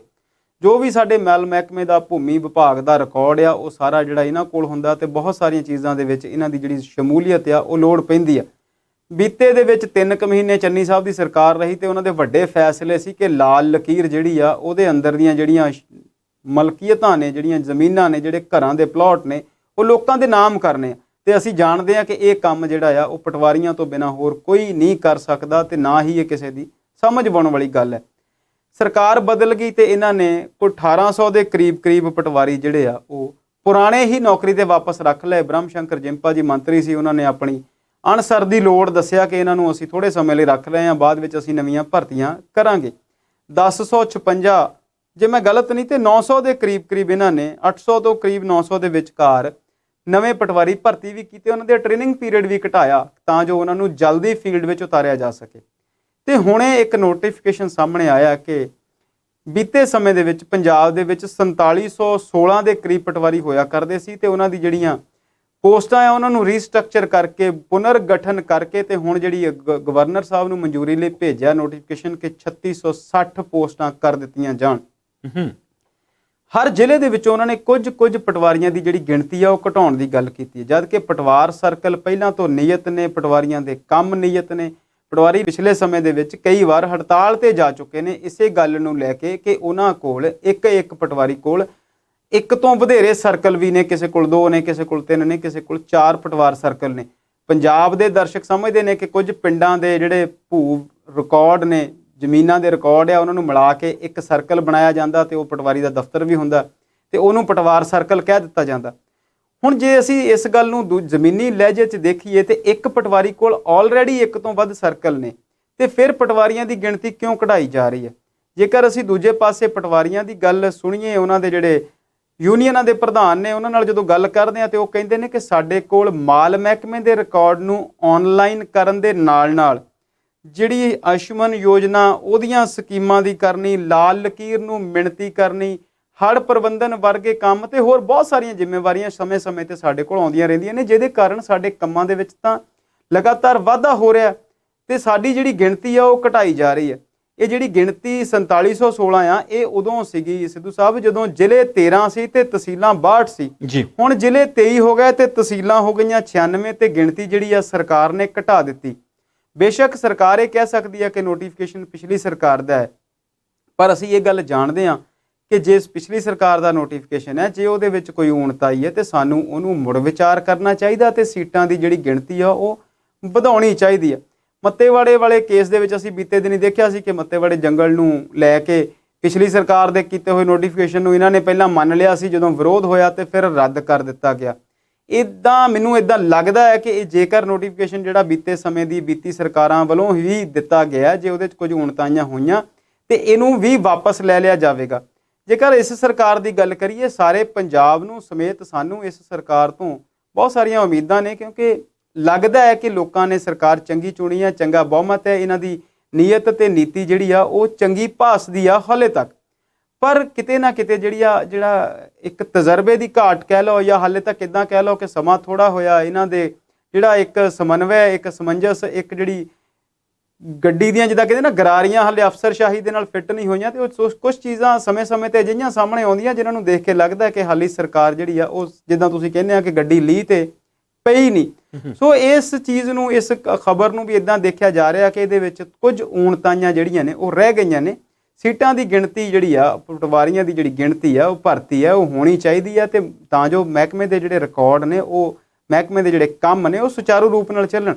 ਜੇ ਅਸੀਂ ਭਵਿੱਖ ਦੇ ਵਿੱਚ ਇਹਨਾਂ ਸਾਰੀਆਂ ਚੀਜ਼ਾਂ ਨੂੰ ਡਿਜੀਟਲਾਈਜ਼ ਕਰ ਲਵਾਂਗੇ, ਉਹਨਾਂ ਦੇ ਜਿਹੜੇ ਕੰਮ ਨੇ ਉਹ ਆਨਲਾਈਨ ਹੋ ਸਕਣਗੇ, ਦਿੱਲੀ ਵਾਂਗ ਜਾਂ ਬਾਕੀ ਸਟੇਟਾਂ ਵਾਂਗ ਜੇ ਸਾਨੂੰ ਪਟਵਾਰੀਆਂ ਵਾਲੇ ਜਿਹੜੇ ਕੀਤੇ ਹੋਏ ਕੰਮ ਨੇ ਉਹ ਘਰੋਂ ਜਾਂ ਆਪਣੇ ਕੰਪਿਊਟਰ ਤੋਂ ਡਿਜੀਟਲੀ ਮਿਲ ਜਾਣਗੇ, ਫਿਰ ਇਸ ਚੀਜ਼ ਬਾਰੇ ਵਿਚਾਰ ਕੀਤਾ ਜਾ ਸਕਦਾ। ਪਰ ਹਾਲ ਦੀ ਘੜੀ ਇਹਨਾਂ ਪੋਸਟਾਂ ਨੂੰ ਘਟਾ ਦੇਣਾ, ਕਿਉਂਕਿ ਕੰਮ ਤੇ ਪਹਿਲਾਂ ਹੀ ਸੁਚਾਰੂ ਰੂਪ ਨਾਲ ਜਿਹੜੇ ਆ ਉਹ ਨਹੀਂ ਚੱਲ ਰਹੇ। ਇੱਥੇ ਕਿਤੇ ਮੈਨੂੰ ਲੱਗਦਾ ਹੈ ਕਿ ਹਾਲੇ ਅਫਸਰਸ਼ਾਹੀ ਦੇ ਵਿੱਚ ਤੇ ਸਰਕਾਰ ਵਿੱਚ ਜਾਂ ਮਹਿਕਮਿਆਂ ਦੇ ਵਿੱਚ ਤਾਲਮੇਲ ਦੀ ਕਮੀ ਨਜ਼ਰ ਆਉਂਦੀ ਹੈ। ਨਹੀਂ ਤੇ ਰੁਜ਼ਗਾਰ ਨੂੰ ਦੇਣ ਵਰਗੀਆਂ ਗੱਲਾਂ ਕਰਕੇ ਸਰਕਾਰ ਸਾਹਮਣੇ ਆਈ ਆ, ਤੇ ਰੁਜ਼ਗਾਰ ਦੇ ਮੌਕਿਆਂ ਨੂੰ ਘਟਾ ਕੇ ਫਿਰ ਇਹ ਆਪਣੀ ਜਿਹੜੀ ਵਿਸ਼ਵਾਸਨੀਅਤਾ ਇਹਨਾਂ ਨੇ ਲੋਕਾਂ 'ਚ ਬਣਾਈ ਆ ਉਹਨੂੰ ਘਟਾ ਹੀ ਲੈਣਗੇ, ਮੈਨੂੰ ਇੱਦਾਂ ਲੱਗਦਾ। ਠੀਕ ਗੱਲ ਹੈ ਜੀ। ਸ਼ਰਮਾ ਜੀ, ਆਪਾਂ ਗੱਲਬਾਤ ਕਰਦੇ ਰਹਾਂਗੇ ਵਿਚਾਰ ਚਰਚਾ ਪ੍ਰੋਗਰਾਮ ਦੇ ਵਿੱਚ। ਹੁਣ ਲੈਂਦੇ ਹਾਂ ਇੱਕ ਬ੍ਰੇਕ ਤੇ ਫਿਰ ਵਾਪਸ ਪਰਤਦੇ ਹਾਂ ਜੀ।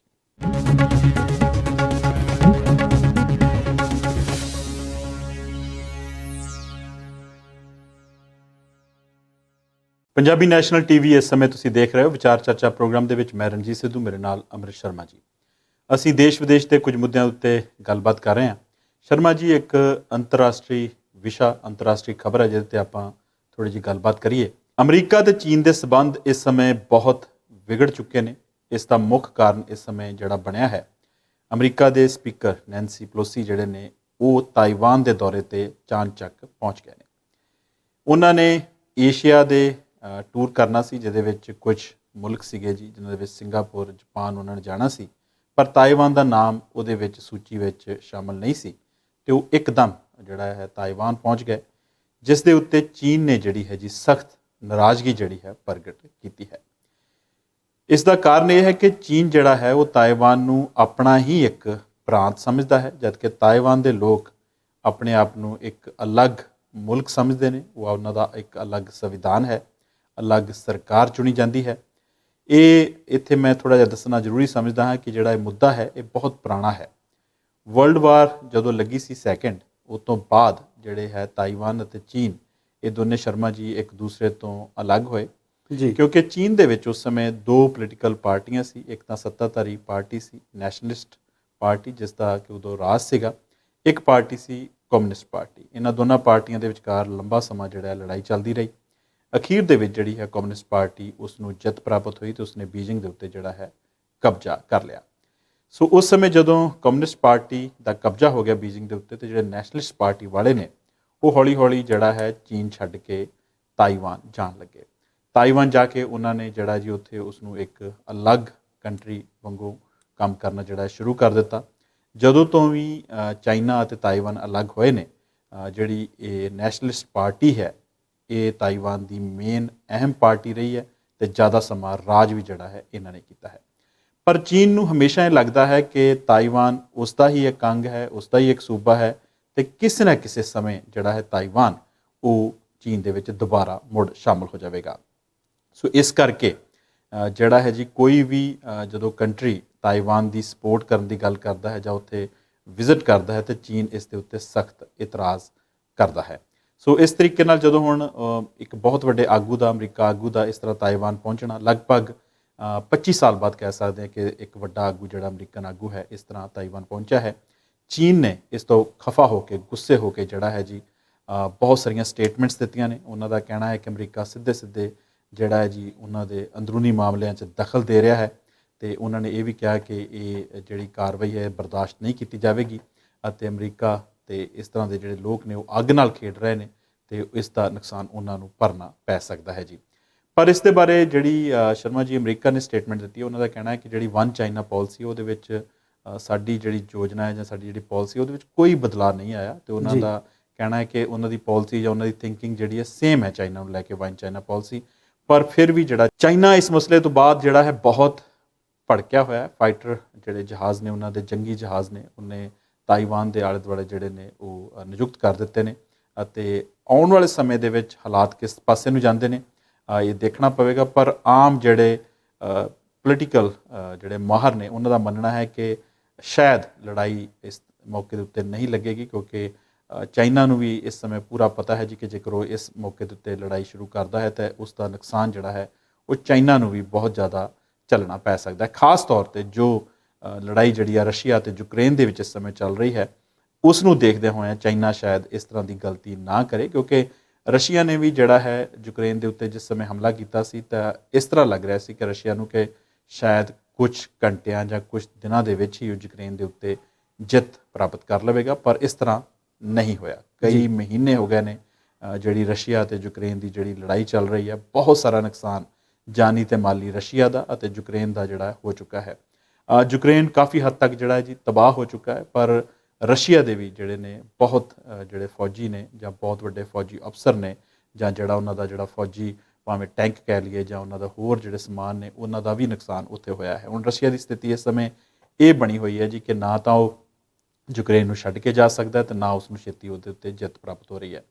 ਇਸ ਤੋਂ ਜਿਹੜੀ ਹੈ ਹੋਰ ਚੀਜ਼ਾਂ, ਜਿਹੜੇ ਹਾਲਾਤ ਆਮ ਦੁਨੀਆ ਦੀ ਸ਼ਰਮਾ ਜੀ ਪੈਦਾ ਹੋਏ ਨੇ ਉਹ ਹੈ ਕਿ ਸਾਰੀ ਦੁਨੀਆ ਦੇ ਵਿੱਚ ਜਿਹੜੀ ਯੂਕਰੇਨ ਅਤੇ ਰਸ਼ੀਆ ਦੀ ਲੜਾਈ ਤੋਂ ਬਾਅਦ ਮਹਿੰਗਾਈ ਜਿਹੜੀ ਹੈ ਬਹੁਤ ਵੱਧ ਗਈ ਹੈ, ਤੇਲ ਬਹੁਤ ਮਹਿੰਗਾ ਹੋ ਗਿਆ ਹੈ, ਆਮ ਲੋਕਾਂ ਦਾ ਜਿਹੜਾ ਜਨਜੀਵਨ ਹੈ ਉਹ ਬਹੁਤ ਬੁਰੀ ਤਰ੍ਹਾਂ ਸਾਰੀ ਦੁਨੀਆ ਦੇ ਵਿੱਚ ਜਿਹੜਾ ਹੈ ਪ੍ਰਭਾਵਿਤ ਹੋਇਆ ਹੈ। ਸੋ ਜਿਹੜੇ ਇਹਨਾਂ ਹਾਲਾਤਾਂ ਨੂੰ ਦੇਖਦੇ ਹੋਏ ਲੱਗਦਾ ਨਹੀਂ ਹੈ ਕਿ ਚਾਈਨਾ ਜਾਂ ਚੀਨ ਜਿਹੜਾ ਹੈ ਜੀ ਇਸ ਤਰ੍ਹਾਂ ਦਾ ਕੋਈ ਸਟੈਪ ਚੱਕੇਗਾ ਅਤੇ ਤਾਈਵਾਨ ਦੇ ਉੱਤੇ ਹਮਲਾ ਕਰਨ ਬਾਰੇ ਉਹ ਸੋਚੇਗਾ, ਪਰ ਕਿਉਂਕਿ ਕੁਛ ਵੀ ਨਹੀਂ ਸੋਚਿਆ ਜਾ ਸਕਦਾ। ਇਸੇ ਤਰ੍ਹਾਂ ਜਿਵੇਂ ਕਿ ਪਹਿਲਾਂ ਰਸ਼ੀਆ ਬਾਰੇ ਨਹੀਂ ਸੀ ਸੋਚਿਆ ਜਾ ਰਿਹਾ ਕਿ ਉਹ ਇਸ ਤਰੀਕੇ ਨਾਲ ਯੂਕਰੇਨ ਦੇ ਉੱਤੇ ਹਮਲਾ ਕਰ ਦੇਵੇਗਾ, ਪਰ ਇਸ ਸਮੇਂ ਜਿਹੜੀ ਸਥਿਤੀ ਹੈ ਉਹ ਜਿਹੜੀ ਹੈ ਥੋੜ੍ਹੀ ਜਿਹੀ ਗੰਭੀਰ ਬਣੀ ਹੋਈ ਹੈ। ਸਾਰੇ ਦੇਸ਼ ਇਸ ਬਾਰੇ ਚਿੰਤਤ ਨੇ ਕਿ ਇਸ ਤਰ੍ਹਾਂ ਦੀ ਕਾਰਵਾਈ ਜਿਹੜੀ ਹੈ ਨਾ ਹੋਵੇ ਜੀ। ਬਿਲਕੁਲ, ਤੁਸੀਂ ਠੀਕ ਦੱਸਿਆ ਇਸ ਅੰਤਰਰਾਸ਼ਟਰੀ ਵਿਸ਼ੇ ਦੇ ਬਾਰੇ। ਅਸੀਂ ਜਾਣਦੇ ਹਾਂ ਸਿੱਧੂ ਸਾਹਿਬ, ਅਤੇ ਸਾਡੇ ਦਰਸ਼ਕ ਵੀ ਇਸ ਗੱਲ ਨੂੰ ਜਾਣਦੇ, ਜਿਹੜੇ ਰਾਜਨੀਤੀ ਨਾਲ ਥੋੜ੍ਹਾ ਬਹੁਤਾ ਵਾਸਤਾ ਹੁੰਦੇ ਰਹਿੰਦੇ ਨੇ। ਇੱਕ ਸਮਾਂ ਸੀ ਰੂਸ ਅਤੇ ਅਮਰੀਕਾ ਦੋਨੋਂ ਵੱਡੀਆਂ ਪਾਵਰ ਸੀਗੀਆਂ, ਫਿਰ ਰੂਸ ਦਾ ਵਿਘਟਨ ਹੋ ਗਿਆ ਅਤੇ ਟੁੱਟ ਗਿਆ ਅਤੇ ਅਮਰੀਕਾ ਨੂੰ ਲੱਗਣ ਲੱਗਾ ਕਿ ਹੁਣ ਦੁਨੀਆ ਦੇ ਵਿੱਚ ਕੋਈ ਐਸੀ ਹਸਤੀ ਨਹੀਂ ਹੈਗੀ ਜਿਹੜੀ ਉਹਦੇ ਤੋਂ ਵੱਡੀ ਹੈ। ਬਰਤਾਨੀਆ ਨਾਲ, ਫਰਾਂਸ ਨਾਲ, ਜਰਮਨ ਨਾਲ ਉਹਨਾਂ ਦੇ ਚੰਗੇ ਸੰਬੰਧ ਸੀ ਅਤੇ ਬਾਕੀ ਉਹ ਕਿਸੇ ਨੂੰ ਸਮਝਦੇ ਕੁਝ ਨਹੀਂ ਸੀ। ਪਰ ਬੀਤੇ 30 ਕੁ ਸਾਲਾਂ ਤੋਂ ਜਾਂ ਇਸੇ ਚਾਈਨਾ ਦੀ ਰਜੀਮ ਜਿਹੜੀ ਸਰਕਾਰ ਆ, ਉੱਥੇ ਜਿਹੜੀ ਸੱਤਾ ਆ, ਉਹਨਾਂ ਨੇ ਆਪਣੇ ਸਮੇਂ ਦੇ ਦੌਰਾਨ ਬਹੁਤ ਵੱਡੇ ਫੇਰਬਦਲ ਕੀਤੇ ਨੇ, ਬਹੁਤ ਵੱਡੀ ਤਰੱਕੀ ਵੀ ਕੀਤੀ ਹੈ। ਹਾਲਾਂਕਿ ਇਹਦੇ ਬਾਰੇ ਦੇ ਵਿੱਚ ਬਹੁਤ ਸਾਰੇ ਵਿਰੋਧਾਭਾਸ ਵੀ ਨੇ ਕਿ ਉੱਥੇ ਇੰਟਰਨੈਸ਼ਨਲ ਮੀਡੀਆ ਕੰਮ ਨਹੀਂ ਕਰਦਾ ਅਤੇ ਉੱਥੇ ਅੰਦਰਲੇ ਹਾਲਾਤ ਜਿਹੜੇ ਨੇ ਉਹ ਸਾਹਮਣੇ ਨਹੀਂ ਆਉਂਦੇ, ਪਰ ਫਿਰ ਵੀ ਚੀਨ ਆਪਣੇ ਆਪ ਦੇ ਵਿੱਚ ਇੱਕ ਵੱਡੀ ਪਾਵਰ ਬਣ ਕੇ ਜਿਹੜੀ ਆ ਉਹ ਜ਼ਰੂਰ ਉੱਭਰਿਆ। ਤਾਈਵਾਨ ਇਸ ਮਸਲੇ ਦੇ ਵਿੱਚ ਇੱਕ ਕੜੀ ਹੋ ਸਕਦਾ। ਬੀਤੇ ਦੇ ਵਿੱਚ ਅਸੀਂ ਕਈ ਇਹੋ ਜਿਹੀਆਂ ਘਟਨਾਵਾਂ ਦੇਖੀਆਂ ਜਿੱਥੇ ਇਹਨਾਂ ਦਾ ਤਕਰਾਰ ਸਾਹਮਣੇ ਆਇਆ, ਚਾਹੇ ਉਹ ਅਫਗਾਨਿਸਤਾਨ ਦੇ ਮਾਮਲੇ ਨੂੰ ਲੈ ਕੇ ਦੇਖ ਲਈਏ, ਚਾਹੇ ਉਹ ਜਿਹੜਾ ਯੂਕਰੇਨ ਦੀ ਤੁਸੀਂ ਗੱਲ ਕੀਤੀ ਉਹਨੂੰ ਲੈ ਕੇ ਦੇਖ ਲਈਏ, ਚਾਹੇ ਉਹ ਭਾਰਤ ਦੇ ਵਿੱਚ ਕਸ਼ਮੀਰ ਦੇ ਮਸਲੇ ਨੂੰ ਲੈ ਕੇ ਦੇਖ ਲਈਏ, ਉੱਥੇ ਵੀ ਜਿਹੜਾ ਤਕਰਾਰ ਆ ਕਈ ਵਾਰ ਸਾਡੇ ਸਾਹਮਣੇ ਚੀਨ ਦਾ ਅਤੇ ਅਮਰੀਕਾ ਦਾ ਆ ਉਹ ਸਾਡੇ ਸਾਹਮਣੇ ਆਉਂਦਾ। ਅਤੇ ਇਹ ਜਿਹੜੀ ਸੱਤਾ ਦੀ ਜੰਗ ਆ, ਅਸਲ ਦੇ ਵਿੱਚ ਬਹੁਤ ਸਾਰੇ ਮੁਲਕਾਂ ਨੇ ਤੇ ਹੁਣ ਇਹਨੂੰ ਇਕਨੋਮਿਕ ਜੰਗ ਬਣਾ ਲਿਆ ਕਿ ਕਿੱਥੇ ਕਿਹਦੀਆਂ ਕੰਪਨੀਆਂ ਜ਼ਿਆਦਾ ਕੰਮ ਕਰਦੀਆਂ ਨੇ, ਕਿੱਥੇ ਕਿਹਨੂੰ ਵੱਡਾ ਪ੍ਰੋਫਿਟ ਮਿਲਦਾ ਹੈ। ਇਸੇ ਨਜ਼ਰੀਏ ਤੋਂ ਦੁਨੀਆ ਦੀਆਂ ਜਿਹੜੀਆਂ ਵੱਖ-ਵੱਖ ਸਰਕਾਰਾਂ ਨੇ ਜਦੋਂ ਕਿਤੇ ਅੰਤਰਰਾਸ਼ਟਰੀ ਦੌਰੇ 'ਤੇ ਵੀ ਜਾਂਦੀਆਂ ਨੇ ਤੇ ਵਫਦ ਜਿਹੜੇ ਵਪਾਰਕ ਨੇ ਉਹ ਜ਼ਿਆਦਾ ਮਹੱਤਵਪੂਰਨ ਹੁੰਦੇ ਨੇ, ਕਿੰਨੇ ਅਰਬ ਡਾਲਰ ਦਾ, ਕਿੰਨੇ ਖਰਬ ਡਾਲਰ ਦੇ ਸਮਝੌਤੇ ਹੋਏ। ਪਰ ਚੀਨ ਦੀ ਨੀਤੀ ਦੇ ਵਿੱਚ ਥੋੜ੍ਹਾ ਜਿਹਾ ਹਾਲੇ ਤੱਕ ਵੀ ਉਹ ਜਿਹੜਾ ਪਿਛਲੇ ਸਮੇਂ ਵਾਲਾ ਕਬਜ਼ੇ ਵਾਲਾ ਜਿਹੜਾ ਰੁਝਾਨ ਆ ਉਹ ਦੇਖਣ ਨੂੰ ਮਿਲਦਾ ਹੈ, ਚਾਹੇ ਉਹ ਭਾਰਤ ਦੇ ਵਿੱਚ ਅਰੁਣਾਚਲ ਹੋਵੇ, ਚਾਹੇ ਲੇਹ ਲੱਦਾਖ ਵਾਲਾ ਪਾਸਾ ਹੋਵੇ, ਚਾਹੇ ਉਹ ਪਾਕਿਸਤਾਨ ਦੇ ਨਾਲ ਲੱਗਦੀ ਸਰਹੱਦ ਹੋਵੇ, ਕਿਉਂਕਿ ਉਧਰਲੇ ਪਾਸੇ ਨੂੰ ਵੀ ਉਹਨਾਂ ਨੇ ਇੱਕ ਕੰਸਟਰਕਸ਼ਨ ਲਾਈਨ ਜਿਹੜੀ ਆ ਉਹਦੇ ਤੇ ਕੰਮ ਸ਼ੁਰੂ ਕੀਤਾ ਹੋਇਆ। ਤੇ ਅਸੀਂ ਇਹ ਵੀ ਜਾਣਦੇ ਹਾਂ ਕਿ ਸ਼੍ਰੀਲੰਕਾ ਵਾਲੇ ਹਾਲਾਤਾਂ ਨੂੰ ਲੈ ਕੇ ਵੀ ਬਹੁਤ ਸਾਰੇ ਜਿਹੜੇ ਮੁਲਕ ਨੇ, ਬਹੁਤ ਸਾਰੇ ਜਿਹੜੇ ਮਾਹਰ ਨੇ ਵਿਸ਼ੇ ਦੇ, ਉਹ ਇਹੀ ਦੱਸਦੇ ਨੇ ਕਿ ਚੀਨ ਦੀਆਂ ਜਿਹੜੀਆਂ ਬਿਜ਼ਨਸ ਕਰਨ ਦੀਆਂ ਨੀਤੀਆਂ ਨੇ ਬਹੁਤੇ ਛੋਟੇ ਮੁਲਕਾਂ ਨਾਲ ਉਹ ਚੰਗੀਆਂ ਨਹੀਂ ਹੈਗੀਆਂ। ਤਾਈਵਾਨ ਨੂੰ ਲੈ ਕੇ ਚੀਨ ਦੀ ਜਿਹੜੀ ਪਾਲਿਸੀ ਆ ਉਹਦੇ ਬਾਰੇ ਤੁਸੀਂ ਦੱਸ ਹੀ ਦਿੱਤਾ ਕਿ ਤਾਈਵਾਨ ਦੂਸਰੇ ਵਿਸ਼ਵ ਯੁੱਧ ਤੋਂ ਬਾਅਦ ਆਪਣੇ ਆਪ ਨੂੰ ਇੱਕ ਇੰਡੀਪੈਂਡੈਂਟ ਦੇਸ਼ ਦੱਸ ਰਿਹਾ ਤੇ ਸਰਕਾਰ ਬਣੀ ਹੋਈ ਹੈ, ਚੋਣਾਂ ਉੱਥੇ ਹੁੰਦੀਆਂ ਨੇ, ਪਰ ਚੀਨ ਹਾਲੇ ਵੀ ਉਹਨੂੰ ਆਪਣਾ ਹੀ ਸਮਝਦਾ ਹੈ। ਤੇ ਅਮਰੀਕਾ ਇੱਕ ਵੱਖਰੇ ਥਾਣੇਦਾਰ ਦੀ ਭੂਮਿਕਾ ਦੇ ਵਿੱਚ ਬੀਤੇ ਬਹੁਤ ਸਾਲਾਂ ਤੋਂ ਜਾਂ ਕਈ ਦਹਾਕਿਆਂ ਤੋਂ ਤੁਸੀਂ ਕਹਿ ਸਕਦੇ ਆ ਜੀ ਵਿਚਰ ਰਿਹਾ ਹੈ। ਦੇਖਦੇ ਹਾਂ ਆਉਣ ਵਾਲੇ ਸਮੇਂ 'ਚ ਕੀ ਹੁੰਦਾ, ਪਰ ਸਿੱਧੀ ਜੰਗ ਲਈ ਮੈਨੂੰ ਲੱਗਦਾ ਨਹੀਂ ਕਿ ਦੋਨੇ ਮੁਲਕ ਤਿਆਰ ਨੇ। ਬਿਲਕੁਲ ਜੀ, ਹਜੇ ਦੋਨਾਂ ਦੀ ਤਿਆਰੀ ਨਹੀਂ ਲੱਗਦੀ, ਪਰ ਚੀਨ ਨੂੰ ਇਸ ਤਰ੍ਹਾਂ ਲੱਗਦਾ ਹੈ ਕਿ ਜੇਕਰ ਤਾਈਵਾਨ ਦੇ ਵਿੱਚ ਅਮਰੀਕੀ ਦਖਲ ਜ਼ਿਆਦਾ ਵੱਧਦਾ ਹੈ ਤਾਂ ਉਹ, ਕਿਉਂਕਿ ਚੀਨ ਦੇ ਬਹੁਤ ਲਾਗੇ ਹੈ ਤੇ ਚੀਨ ਲਈ ਉਹ ਖਤਰਾ ਪੈਦਾ ਹੋ ਸਕਦਾ ਹੈ। ਅਮਰੀਕਾ ਚੀਨ ਦੇ ਬਹੁਤ ਲਾਗੇ ਆ ਜਾਵੇਗਾ। ਅਮਰੀਕਾ ਲਈ ਸਮੱਸਿਆ ਇਹ ਹੈ ਕਿ ਜੇਕਰ ਤਾਈਵਾਨ ਦੇ ਉੱਤੇ ਚੀਨ ਕਬਜ਼ਾ ਕਰਦਾ ਤੇ ਜਿਹੜੇ ਨੇੜੇ ਟਾਪੂ ਨੇ ਜਿੱਥੇ ਕਿ ਅਮਰੀਕਾ ਦੇ ਹਵਾਈ ਅੱਡੇ ਬਣੇ ਹੋਏ ਨੇ, ਉਹਨਾਂ ਲਈ ਇੱਕ ਵੱਡਾ ਖਤਰਾ ਜਿਹੜਾ ਜੀ ਉਹ ਪੈਦਾ ਹੋ ਸਕਦਾ ਹੈ। ਸੋ ਇਸ ਕਰਕੇ ਅਮਰੀਕਾ ਵੀ ਨਹੀਂ ਕਦੀ ਚਾਹੇਗਾ ਕਿ ਤਾਈਵਾਨ ਦੇ ਉੱਤੇ ਚਾਈਨਾ ਦਾ ਜਿਹੜਾ ਹੈ ਉਹ ਕਬਜ਼ਾ ਹੋ ਜਾਵੇ। ਸੋ ਪਰ ਇਸ ਤਰ੍ਹਾਂ ਅਚਨਚੇਤ ਨੈਂਸੀ ਪੈਲੋਸੀ ਦੀ ਜਿਹੜਾ ਇਹ ਟ੍ਰਿਪ ਹੈ, ਵਿਜ਼ਿਟ ਹੈ, ਭਾਵੇਂ ਕੋਈ ਖਤਮ ਹੋ ਚੁੱਕਾ ਹੈ, ਪਰ ਉਸ ਤੋਂ ਬਾਅਦ ਜਿਹੜੇ ਨੇ ਤਣਾਅ, ਇੱਕ ਕੜਵਾਹਟ ਜਿਹੜੀ ਹੈ ਅਮਰੀਕਾ ਤੇ ਚੀਨ ਦੇ ਸੰਬੰਧਾਂ ਵਿੱਚ ਇੱਕ ਵਾਰ ਫਿਰ ਆ ਗਈ ਹੈ ਤੇ ਲੱਗਦਾ ਹੈ ਕਿ ਕੁਝ ਦਿਨਾਂ ਬਾਅਦ ਫਿਰ ਹਾਲਾਤ ਜਿਹੜੇ ਨੇ ਆਮ ਵਰਗੇ ਹੋ ਜਾਣਗੇ ਜੀ। ਸਿੱਧੂ ਸਾਹਿਬ, ਮੈਂ ਇੱਕ ਲਾਈਨ ਇਹਦੇ ਜੋੜਨੀ ਚਾਹੁੰਦਾ ਸੀ। ਜਿੱਦਾਂ ਤੁਸੀਂ ਦੱਸਿਆ ਕਿ ਰੂਸ ਯੂਕਰੇਨ ਯੁੱਧ ਦੇ ਨਾਲ ਮਹਿੰਗਾਈ ਬਹੁਤ ਵਧੀ ਹੈ। ਜੇਕਰ ਤਾਈਵਾਨ ਦੀ ਗੱਲ ਕਰੀਏ, ਹਾਲਾਂਕਿ ਉਹ ਛੋਟਾ ਜਿਹਾ ਦੇਸ਼ ਹੈ, ਪਰ ਉੱਥੋਂ ਦੀਆਂ ਕੰਪਨੀਆਂ ਇਲੈਕਟ੍ਰੋਨਿਕਸ ਦੇ ਵਿੱਚ ਬਹੁਤ ਮਾਅਰਕੇ ਦਾ ਕੰਮ ਕਰਦੀਆਂ ਨੇ। ਦੁਨੀਆ ਵਿੱਚ ਜਿਹੜੀਆਂ ਵੱਖ-ਵੱਖ ਬਿਜਲੀ ਦੇ ਸਮਾਨ ਦੇ ਵਿੱਚ ਵਰਤੀਆਂ ਜਾਣ ਵਾਲੀਆਂ ਚਿੱਪ ਨੇ, ਚਾਹੇ ਉਹ ਕਾਰਾਂ ਦੀਆਂ ਨੇ, ਚਾਹੇ ਉਹ ਹੋਰ ਇਲੈਕਟ੍ਰੋਨਿਕ ਉਪਕਰਨ ਦੀਆਂ ਨੇ, ਉਹ ਅੱਧੀਆਂ ਤੋਂ ਵੱਧ ਤਾਈਵਾਨ ਤੋਂ ਬਣ ਕੇ ਆਉਂਦੀਆਂ ਨੇ। ਜੇਕਰ ਇੱਥੇ ਕੋਈ ਇਸ ਖਿੱਤੇ ਦੇ ਵਿੱਚ ਕੋਈ ਸਮੱਸਿਆ ਆਉਂਦੀ ਹੈ ਤੇ ਮਹਿੰਗਾਈ ਵੀ ਹੋਰ ਵਧੇਗੀ ਤੇ ਸਾਰੀ ਦੁਨੀਆ ਦੇ ਵਿੱਚ ਜਿਹੜੀ ਪ੍ਰੋਡਕਸ਼ਨ ਲਾਈਨ ਆ ਉਹਦੇ ਵਿੱਚ ਵੀ ਬਹੁਤ ਸਾਰੀਆਂ ਸਮੱਸਿਆਵਾਂ ਆ ਸਕਦੀਆਂ ਨੇ, ਜਿਹਦੇ ਨਾਲ ਕਿ ਸਾਰੀ ਦੁਨੀਆ ਦਾ ਉਦਯੋਗ ਜਗਤ ਕਰੋਨਾ ਦੇ ਕਾਲ ਕਰਕੇ ਹਾਲੇ ਉਹਨਾਂ ਸਮੱਸਿਆਵਾਂ ਨਾਲ ਦੋ ਚਾਰ ਹੋ ਰਿਹਾ, ਇਹ ਹੋਰ ਵਧਣ ਦੀ ਆਸ਼ੰਕਾ ਵੀ ਬਣ ਜਾਵੇਗੀ ਜੀ। ਪੰਜਾਬੀ ਨੈਸ਼ਨਲ ਟੀਵੀ ਵਿੱਚ ਵਿਚਾਰ ਚਰਚਾ ਪ੍ਰੋਗਰਾਮ ਦੇ ਵਿੱਚ ਅਸੀਂ ਗੱਲਬਾਤ ਕਰ ਰਹੇ ਸੀ। ਉਮੀਦ ਕਰਦੇ ਹਾਂ ਕਿ ਅੱਜ ਦੀ ਗੱਲਬਾਤ ਆਪ ਨੂੰ ਪਸੰਦ ਆਈ ਹੋਵੇਗੀ। ਇਸ ਦੇ ਨਾਲ ਹੀ ਅੱਜ ਦਾ ਪ੍ਰੋਗਰਾਮ ਖਤਮ ਹੁੰਦਾ ਹੈ। ਆਗਿਆ ਦਿਓ। ਸਤਿ ਸ਼੍ਰੀ ਅਕਾਲ।